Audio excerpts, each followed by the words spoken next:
Why do we need to build new cities? Listen, I mean, cities are places where humans live and thrive optimally. It's been shown throughout history.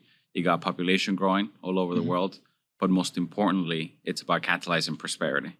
I think you got to build new cities so that more humans live more prosperous lives.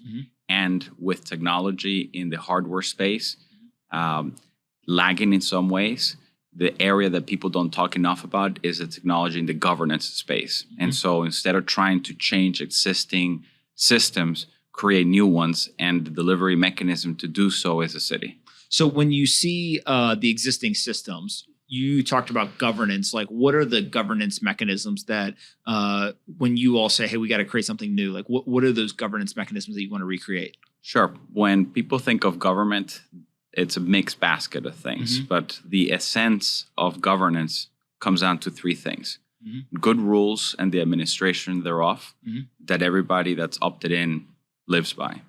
The administration of justice in a manner that's efficient and effective, and shared security so that you don't have to worry about protecting your physical integrity or your belongings more than you focus on building value and wealth. So those are the three layers that are essentially the provision of governance.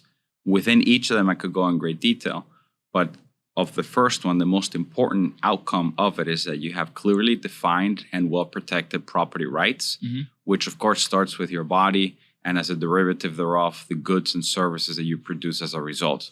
And so the things that are essentially needed to do that start with a registry and then hop into the other two layers that I mentioned. And so when you think about starting over, right, or building from scratch, you all specifically at Prospera have gone to Honduras. You've gotten this zone for economic development in Roatan, which is an island. Talk a little bit about why Honduras, why Roatan, and why pursue, in some ways, like this jurisdictional arbitrage to some degree around this zone for economic development. Sure. Well, I'll start with the reasons why I in particular started, why my group prospers in pursuit. And it's really about two extremes of human condition. On the one extreme, you have vast poverty around the world. You have likely billions of people living substantially below their potential. And that's a tragedy for a number of reasons. And it's generally more like a negative feeling. You want to try to fix something bad. On the opposite extreme of that, there's tremendous missed opportunity in the most pioneering advanced minds everywhere in the world, where newer technologies, newer services are not being created fast enough or not being created at all. And that's also a tragedy. And so Prospera exists to alleviate the pain points that results in those extreme conditions of human existence. Okay. Why Honduras and why Roatan in particular? It's because after doing a lot of research over about a decade, it was obvious that it was the best place in the world to do what we're currently doing. How do you do the research? Like when you go through the research process, are you like Googling? Are you like visiting places? Like what does that research look like? It's both. In my case in particular, I've been at this pretty much since college in one form or another. But in 2014, started a venture capital fund called New Way Capital that started in partnership with Babson to fund at the time called enterprise cities around the world.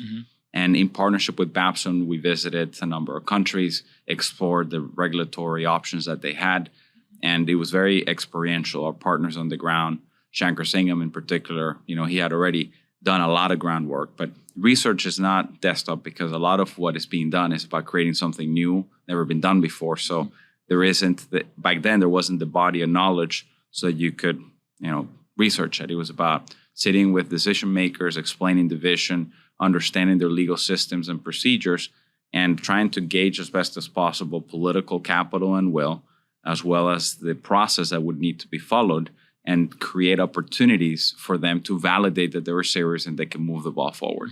And of all the countries in the world, Honduras actually did it. In fact, did it twice when it came to reforming its constitution, to creating what is called, the special economic zones in the region, but ZEDEs in particular, that go far deeper to enable reform than any other special economic zone in the region had up until that point done. Why does Honduras want to create these special economic zones? Like, what's the value to them?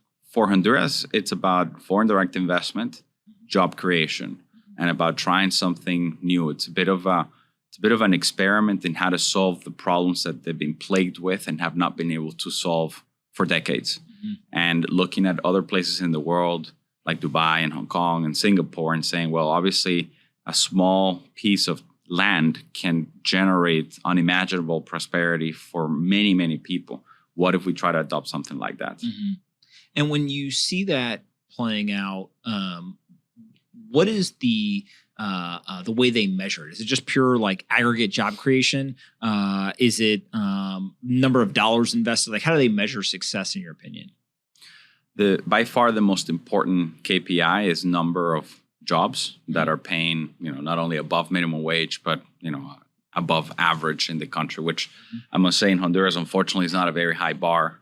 But it's about jobs primarily. The foreign direct investment obviously is a catalyst for jobs, but it's really more about jobs. And as a result, the negotiation and the legal system requires that 90% of laborers are Hondurans, of employees are Hondurans. Of course, you can have consultants. If you're a shareholder of a company, you don't count. And that is provided you can find a Honduran that's qualified for the particular job that you're looking to fill. So it's really about jobs.